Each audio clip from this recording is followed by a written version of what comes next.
तीसरी रिपोर्ट अभी पेंडिंग है। और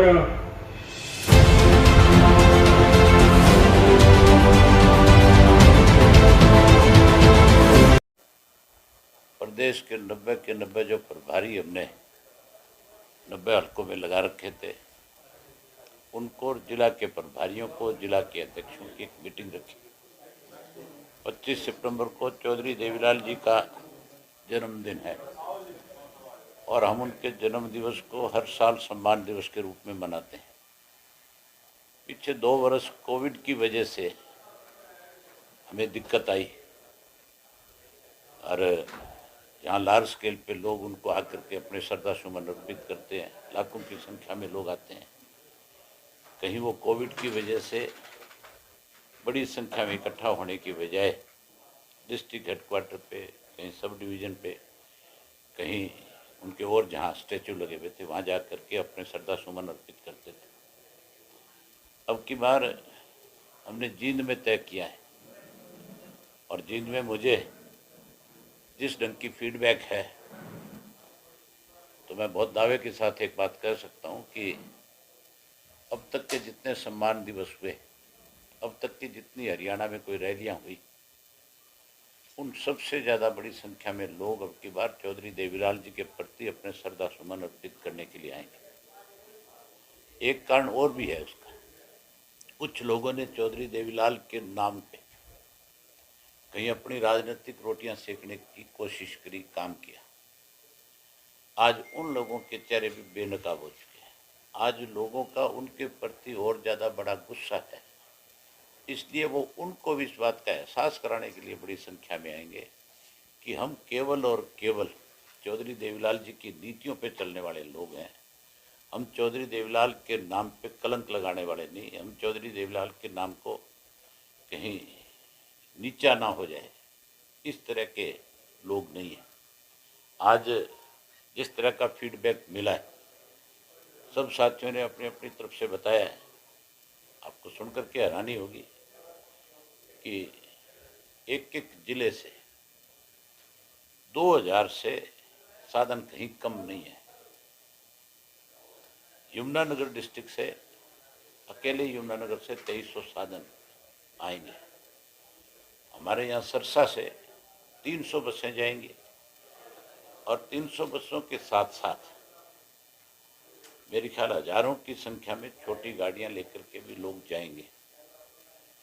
वहीं जींद और जींद के आसपास के जो जिले हैं, वहाँ से बहुत बड़ी संख्या में लोग पहुँचेंगे। तो आप ये मान के चलो कि वो एक नज़ारा देखने वाला होगा। मैं आप लोगों को भी आमंत्रित करता हूँ सबको कि आप भी सब 25 तारीख को चौधरी देवीलाल जी के जन्म दिवस के ऊपर जींद में आना। आपके बैठने की व्यवस्थाएं करेंगे, आपको किसी किस्म की दिक्कत नहीं होगी। आप स्वयं अपनी आंख से सारा नज़ारा देख कर के आओगे कि इस प्रदेश में आज कितना बड़ा बदलाव होने जा रहा है।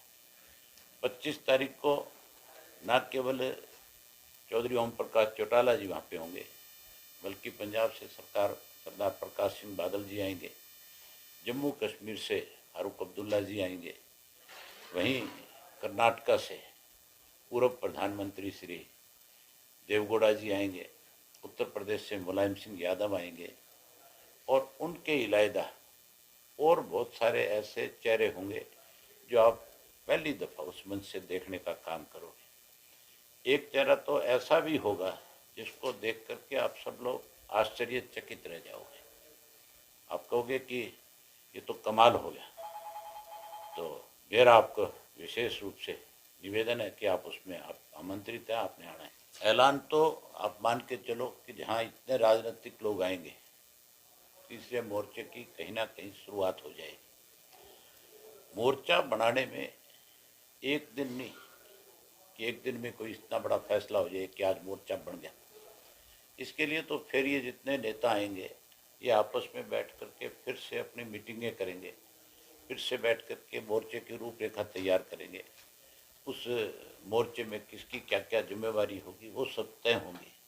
इसमें समय लगता है, इतना जल्दी कोई भी मोर्चे का गठन नहीं हो सकता, लेकिन एक शुरुआत हो जाएगी। उससे एक मैसेज जाएगा कि अब तीसरे मोर्चे का गठन होगा। हमारी कोशिश है कि शरद पवार भी उसमें आए। उनसे मेरे ख्याल चौटाला साहब की शायद बात होगी, नहीं होगी तो एक आधा दिन में वो उनसे बात कर लेंगे। उनको भी हम आमंत्रित करेंगे। हमने आमंत्रित तो किया था लालू प्रसाद यादव जी को भी, हमने आमंत्रित किया है आपके इनको ममता बनर्जी जी को, लेकिन उनकी मजबूरी हो सकती है, उनके यहाँ चुनाव है खुद का अपना 30 तारीख को। तो हम उनसे कहेंगे कि आप नहीं आ सकते तो आप अपने किसी पार्टी के जिम्मेवार व्यक्ति को, किसी पार्टी के पदाधिकारी को, जिसको आप ठीक समझते हो, आप उसकी जिम्मेवारी लगाओ, वो आए इसमें। और मुझे लगता है कि इससे एक नई शुरुआत जरूर होगी। जींद जो है इंडियन नेशनल लोकदल पार्टी का हमेशा गढ़ रहा है। हमेशा जींद के लोगों ने चौधरी देवीलाल को ताकत दी थी, जींद के लोगों ने चौधरी ओम प्रकाश चौटाला को बड़ी ताकत दी, केवल जींद नहीं पूरे प्रदेश के लोगों ने दी। राजनीति में उतार चढ़ाव होते रहते हैं, आते जाते रहते हैं, लेकिन लोगों का जो विश्वास और भरोसा है आज भी इंडियन नेशनल लोकदल पार्टी के प्रति है। आज भी हरियाणा का हर व्यक्ति जो है इंडियन नेशनल लोकदल पार्टी के साथ दिल से जुड़ा हुआ है।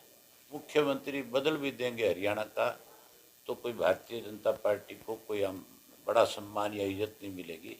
यहाँ भारतीय जनता पार्टी और उसकी जो सहयोगी राजनीतिक पार्टी है उनका लोगों ने सोशल बाइकाट कर रखा है। उन लोगों को लोग नफरत की दृष्टि से देखते हैं। उनके सामाजिक और राजनीतिक दोनों कार्यक्रमों का प्रदेश के लोगों ने बहिष्कार कर रखा है। मैंने 30 साल हो गए राजनीति करते हुए, करियर राजनीति में मुझे 30 वर्ष हो गए। मैंने इस तरह के फैसले लोगों के पहले कभी नहीं देखे थे कि किसी राजनीतिक दल का सामाजिक बहिष्कार किया जाए, उसका राजनीतिक बहिष्कार किया जाए। ये पहली दफ़ा है कि इन दो राजनीतिक दलों का इस प्रदेश के अंदर सामाजिक और राजनीतिक दोनों बहिष्कार हैं। यहाँ तक भी उचाना के लोगों ने तो ये फैसला भी कर लिया कि जो कोई जेजेपी का और जो कोई बीजेपी का अपने आप को ये कहेगा कि मैं इस पार्टी से संबंध रखता हूँ, उनसे रिश्ते भी नहीं करेंगे। इससे बड़ा और ज़्यादा बड़ा बहिष्कार किसी का हो नहीं सकता। सरकार डरी हुई है। जहाँ सरकार मेरे इस्तीफे से डरी हुई है, इस उपचुनाव को करा नहीं रही, वहीं कांग्रेस सरकार के साथ मिली हुई है। आपने 6 महीने बीत चुके, सेशन भी आ लिया, कहीं सेशन के अंदर कांग्रेस की तरफ से इस बात को लेकर के सरकार पे घेराबंदी की गई कि आप उपचुनाव क्यों नहीं करा रहे, आप क्यों चुनाव से भाग रहे हो, आपको किस बात का डर है।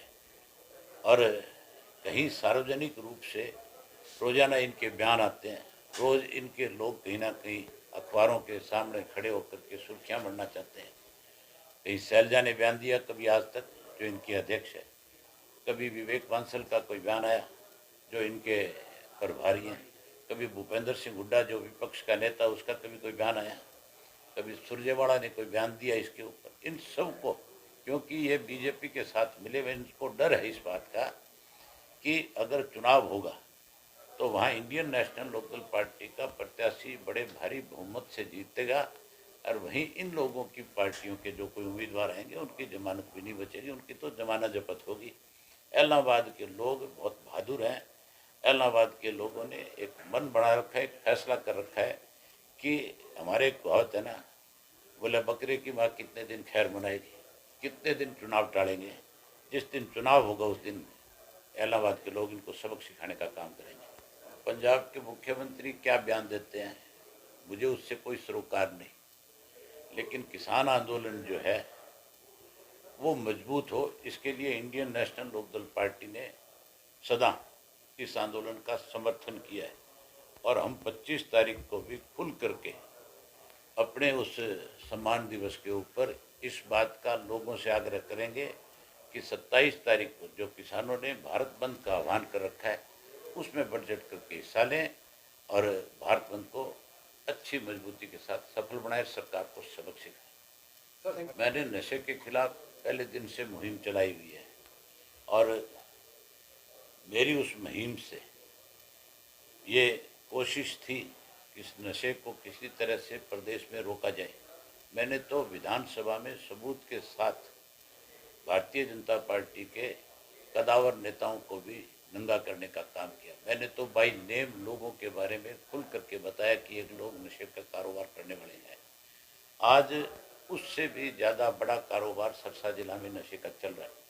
पहले तो एक बीजेपी के लोग किया करते थे, अब बीजेपी के साथ बीजेपी के सहयोगी जेजेपी के लोग भी इस कारोबार को बढ़ावा दे रहे हैं और उन्होंने तो यहाँ जुए के अड्डे भी खोल दिए। उन जुए के अड्डों में लोगों को बुला करके उनसे पैसे कमीशन के रूप में लेकर के यहाँ अड्डे चलाए जाते हैं।